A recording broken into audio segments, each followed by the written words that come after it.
तो दोस्तों आज के इस वीडियो में मैं आप लोगों को एक ऐसे एयरक्राफ्ट के बारे में बताऊंगा जो बेहतरीन कॉम्बैट परफॉर्मेंस, काफी सस्ता और काफी टिकाऊ एयरक्राफ्ट होने की वजह से जहां पे एक तरफ अमेरिकी F-16 और रशिया के MiG-29 जैसे एयरक्राफ्टों को कई बार मात दे सकता है, तो वहीं पे एयरक्राफ्ट को मैन्युफैक्चर करने वाले कंपनी का और देश का मार्केटिंग स्ट्रेटेजी और इन्फ्लुएंसिंग ना होने की वजह से ये एयरक्राफ्ट MiG-29 या फिर F-16 एयरक्राफ्टों के जैसे ज्यादा सफलता हासिल नहीं कर पाया। दोस्तों मैं यहाँ पे स्वीडन के कंपनी साब ग्रुप के द्वारा निर्माण किया हुआ JS-39 ग्राइपिन एयरक्राफ्टों के बारे में बता रहा हूँ और आज आप लोगों को मैं बताऊंगा क्यों ये एयरक्राफ्ट F-16 और MiG-29 जैसे एयरक्राफ्टों के तुलना में कई गुना बेहतर है। तो दोस्तों डिटेल में जानने के लिए वीडियो के आखिर तक बने रहिए और चैनल को सब्सक्राइब और वीडियो को लाइक जरूर कीजिए। तो दोस्तों JS-39 ग्राइपिन एयरक्राफ्ट एक ऐसा एयरक्राफ्ट है जो परफॉर्मेंस के मामले में काफी बेहतर है। इवन खाली परफॉर्मेंस नहीं बल्कि एक ऐसा किफायती एयरक्राफ्ट है जो कई सारे कम बजट वाले देश भी परचेस कर सकता है। दूसरी तरफ अगर एयरक्राफ्ट के ड्यूरेबिलिटी मतलब लंबे समय तक चलने के कंडीशन को भी देखे तो ये कई सारे देशों के फाइटर एयरक्राफ्टों के तुलना में काफी अधिक समय तक ऑपरेट हो सकता है। ऐसे में अगर इन एयरक्राफ्टों के पास इतना बेहतरीन खासियत है तो सबसे बड़ा सवाल ये उठता है कि ये एयरक्राफ्ट क्यों एक्सपोर्ट मार्केट में अपना जलवा नहीं दिखा पाया। दोस्तों इवन माना जाता है कि अमेरिकी F-16 या रशियन MiG-29 एयरक्राफ्ट जो कि दुनिया में मीडियम वर्ड कैटेगरी के एक ऐसा फाइटर एयरक्राफ्ट है जो सबसे अधिक मात्रा में एक्सपोर्ट मार्केट में अपना जलवा दिखाया है, उससे भी JS-39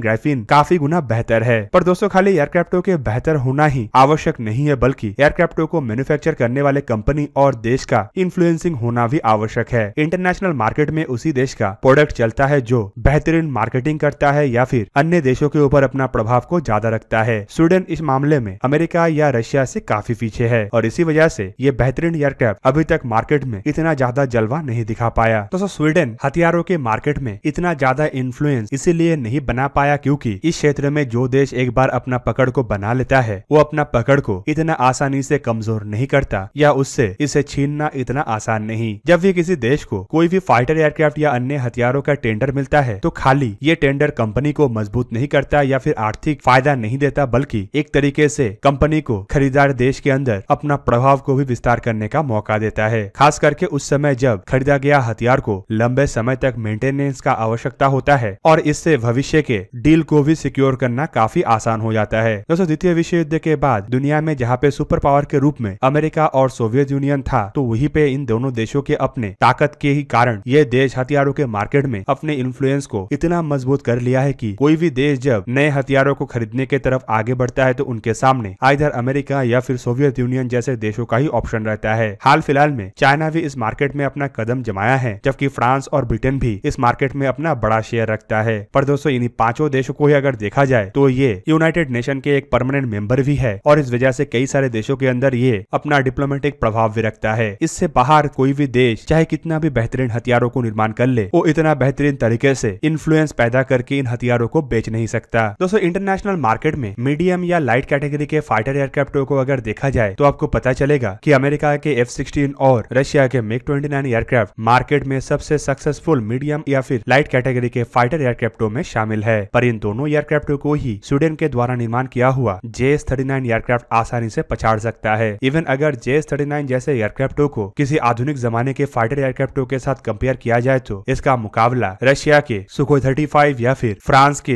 राफेल जैसे एयरक्राफ्टों के साथ ही हो सकता है। पर कीमत के मामले में ये दोनों ही एयरक्राफ्ट JS-39 एयरक्राफ्ट से काफी आगे है। इसलिए JS-39 खाली एक बेहतरीन फाइटर एयरक्राफ्ट नहीं बल्कि एक ऐसा किफायती फाइटर एयरक्राफ्ट है जो कोई भी देश आसानी से अफोर्ड कर सके। दोस्तों JS-39 एयरक्राफ्टों के पहला इनिशियल डिजाइन 1988 में अपना पहला उड़ान भरा जबकि 1996 में ये ऑपरेशनल हुआ। पर तब के और अब के ग्राइफिन फाइटर एयरक्राफ्टों के अंदर काफी अंतर है और अब इन एयरक्राफ्टों के कई सारे आधुनिक वर्जन भी आ चुका है। दोस्तों स्वीडन की तरफ से निर्माण किया हुआ ये जो एयरक्राफ्ट है इसका लंबाई 15.2 मीटर मतलब करीब करीब 50 फीट के आसपास है जबकि इसका चौड़ाई 8.5 मीटर मतलब करीबन 28 फीट के आसपास है और 4.5 मीटर ऊंचाई वाला ये एयरक्राफ्ट का एम्प्टी वेट करीबन 8000 किलोग्राम है। दोस्तों इन एयरक्राफ्टों के कुछ वेरिएंट में वोल्वो RM12 इंजनों का इस्तेमाल किया गया है जबकि कुछ वेरिएंट में अमेरिकी जनरल इलेक्ट्रिक के RM16 इंजनों का इस्तेमाल किया गया है। जहां पे वोल्वो इंजनों के साथ इसका maximum take off weight 14000 kilogram है तो वहीं पे अमेरिकी इंजनों के साथ इन एयरक्राफ्टों के मैक्सिमम टेक ऑफ वेट करीबन 16500 किलोग्राम है। दोस्तों वोल्वो RM12 इंजनों के साथ जिन एयरक्राफ्टों का निर्माण किया गया है वो करीबन 2460 किलोमीटर पर आवर मतलब मार्क 2 के रफ्तार से से उड़ान भर सकता है, जबकि RM-16 इंजन वाले एयरक्राफ्ट का भी रफ्तार लगभग उतना ही है। मतलब दोनों एयरक्राफ्टों के इंजनों में अंतर खाली एयरक्राफ्टों के मैक्सिमम टेक ऑफ वेट को लेके है, जबकि जनरल इलेक्ट्रिक RM-16 इंजन असल में सुपर क्रूजर वाला इंजन है। मतलब ये बिना आफ्टर बर्निंग के एयरक्राफ्टों को सुपरसोनिक रफ्तार में उड़ान भरने में मदद करता है। दोस्तों एयरक्राफ्टों को बनाने के समय भविष्य के भी जरूरतों को ध्यान में रखा गया और इसे ऐसे डिजाइन किया गया कि इसे भविष्य में कस्टमाइज भी किया जा सके। खास करके इसके इंजन और इलेक्ट्रॉनिक इक्विपमेंटों के साथ साथ हथियारों को भी कस्टमाइज करने का ऑप्शन को रखा गया है। दोस्तों ग्राइफिन एयरक्राफ्टों के अर्लियर वर्जन में जहाँ पे 8 हार्ड पॉइंट था, तो वहीं पे नए वर्जन में करीबन 10 हार्ड पॉइंट है, जिनमें 3 अंडर फ्यूसेलाज, 2 हर एक विंग के नीचे और एक हार्ड पॉइंट विंग टिप में है। जबकि इसके अलावा एक एडिशनल हार्ड पॉइंट ऐसा है जो टोटली सेंसर्स और रेकॉन पॉड के लिए डेडिकेटेड है। इसके सहारे एयरक्राफ्ट करीबन 5300 किलोग्राम के वेपन या फिर फ्यूल कैरी कर सकता है। और दोस्तों इन हथियारों में बेहतरीन अमेरिकी मेड हथियार शामिल है। जबकि इसके अलावा एयरक्राफ्ट में प्राइमरी गन के रूप में एक BK-27 रिवॉल्विंग कैनन का इस्तेमाल किया गया है, जो इनिशियली 120 राउंड एमुनेशन स्टोर करता है। दोस्तों इन एयरक्राफ्ट में जिन हथियारों का इस्तेमाल किया जाता है उनमें IRIST नामक short range air to air missile या फिर अमेरिकी M9 या फिर A-Darter नामक short range air to air missile है। जबकि इसके अलावा इसमें MBDA मीटियोर जैसे beyond visual range air to air missile, KEPD-350 जैसे एयर लॉन्च क्रूज मिसाइल और RBS-15F जैसे एंटी शिप क्रूज मिसाइल भी शामिल है। इवन इसके अलावा इसमें कई तरीके के लेजर गाइडेड, अनगाइडेड और सैटेलाइट गाइडेड बॉम्बों को भी लगाया जा सकता है। दूसरी तरफ एयरक्राफ्ट के अगर फीचर्स को देखा जाए तो ये लगभग वर्टिकली ऊपर की तरफ जा सकता है और इसके ऊपर की तरफ जाने का एंगल करीबन 70 से 80 डिग्री है। और दोस्तों इस तरीके का फीचर के साथ ये एयरक्राफ्ट एक बेहतरीन इंटरसेप्टर या फिर अटैक एयरक्राफ्ट के रूप में भी काम कर सकता है। दोस्तों एयरक्राफ्ट में बेहतरीन एवियोनिक्स का भी इस्तेमाल किया गया है, जिनमें एक्शंस के एविएशन सिस्टम भी शामिल है, जैसे कि PS-05 लॉन्ग रेंज रैडर, जो कि दुश्मन के जमीनी, हवा और समुद्री ठिकानों को किसी भी वेदर कंडीशन में डिटेक्ट, लोकेट और टारगेट कर सकता है। दोस्तों इवन इस रैडर को लेके ये भी कहा जाता है कि ये एक साथ 4 एयर टू एयर मिसाइलों को गाइड भी कर सकता है, जो 4 अलग अलग टारगेटों को निशाना बना सकता है। इवन इस रैडर में कई तरीके के फीचर्स है जो टारगेट के नजदीक पहुंचने पे अलग अलग इंडिकेटर के द्वारा और अलग अलग सिग्नल के द्वारा पायलट को सचेत करता है, ताकि पायलट को सिर्फ टारगेट को निशाना बनाने का ही कमांड देना पड़े और बाकी पैरामीटर्स के ऊपर ध्यान न रखना पड़े। इवन दोस्तों एडवांस JS-39 एयरक्राफ्टों के वर्जनों में active electronically phase array radar का इस्तेमाल किया गया है, जो रशियन एयरफोर्स में इस्तेमाल होने वाले सबसे ताकतवर फाइटर एयरक्राफ्ट मतलब सुखोई Su-35 से भी ज्यादा ताकतवर है और ये सुखोई Su-35 को भी हवा में मात देने का क्षमता रखता है। दोस्तों रशिया के सुखोई Su-35 एयरक्राफ्टों के आधुनिक रडार को अगर देखा जाए तो ये करीबन 400 किलोमीटर दूर से अपने टारगेट को देख सकता है, पर इसके लिए टारगेट का radar cross section 3 metre square या उससे अधिक होना चाहिए। जबकि JS-39 जैसे छोटे एयरक्राफ्टों के मामले में जिसका रडार क्रॉस सेक्शन सिर्फ 0.5 मीटर स्क्वायर है, उसे डिटेक्ट करने के लिए कम से कम एयरक्राफ्ट को 100 किलोमीटर के रेंज के अंदर आना आवश्यक है। पर दूसरी तरफ अगर JS-39 एयरक्राफ्ट को देखा जाए तो ये रशियन MiG-29 या अमेरिकी F-16 जैसे फाइटर एयरक्राफ्टों को कम से कम 200 किलोमीटर के डिस्टेंस में आसानी से डिटेक्ट कर सकता है। JS-39 एयरक्राफ्टों में इस्तेमाल होने वाले मीटियोर जैसे मिसाइलों को अगर देखा जाए तो ये कम से कम 185 किलोमीटर दूर तक अपने टारगेट को निशाना बना सकता है। मतलब एयरक्राफ्टों में इस्तेमाल होने वाला रडार अपने अधिकतम रेंज तक मिसाइलों को गाइड कर सकता है। जबकि दूसरी तरफ रशिया के द्वारा इस्तेमाल किए जाने वाले फाइटरों में जो R-77 जैसे मिसाइलों का इस्तेमाल होता है, इसका रेंज 90 से 170 किलोमीटर है, जो मीटियोर से काफी पीछे भी है। जबकि दूसरी तरफ अमेरिकी मिसाइल मतलब M120 भी मीटियोर मिसाइल से काफी पीछे है। दोस्तों चलिए अब एयरक्राफ्टों की प्राइस, इसका ड्यूरेबिलिटी और इसका कुछ अन्य क्षमताओं के बारे में जानते हैं। दोस्तों एक मॉडर्न MiG-29 जैसे एयरक्राफ्टों का फिलहाल मार्केट प्राइस $60 मिलियन